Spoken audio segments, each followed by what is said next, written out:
পহেলা জুলাই থেকে সরকারি চাকরিতে কোটা প্রশ্নে নানা কর্মসূচি দেয় বৈষম্য বিরোধী ছাত্র আন্দোলন। মাঝপথে শান্তিপূর্ণ কর্মসূচি রূপ নেয় সহিংসতায়। প্রথমে ছাত্রলীগ এবং শিক্ষার্থীদের মধ্যে সংঘর্ষ হলেও ভয়াবহ রূপ নেয় খুব দ্রুতই। পরবর্তী শিক্ষার্থী এবং পুলিশের মধ্যে সংঘর্ষে উত্তাল হয়ে পড়ে গোটা দেশ। নিহত হয় 2 শতাধিক।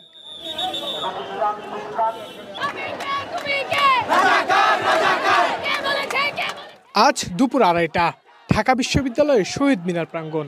কয়েকজন থেকে হঠাৎই হাজার হাজার মানুষের উপস্থিতি, সেই সাথে স্লোগানে উত্তাল পরিবেশ।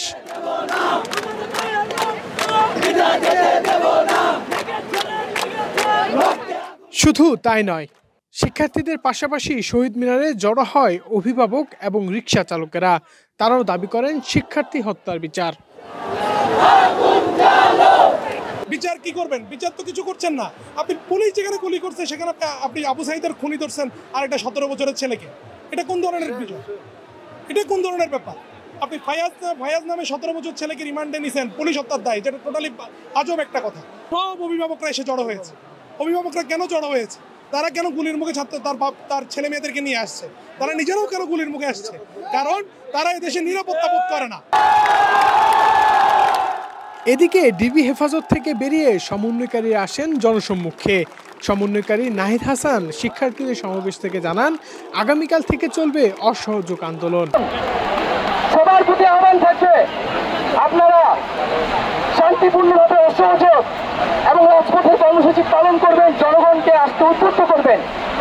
নিরাপত্তা বাহিনী, সেনাবাহিনী, সরকারি কর্মকর্তা সবার কাছে আহ্বান থাকবে, জনগণ যদি সরকারকে প্রত্যাখ্যান করে, সরকার যদি জনগণের বিপক্ষে দাঁড়ায়, সেই সরকারের হুকুম মানতে আপনারা আর বাধ্য নন।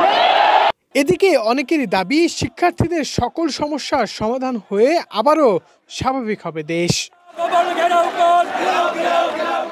হুমায়ুন কবির মাসুদ, মানবজমিন, ঢাকা।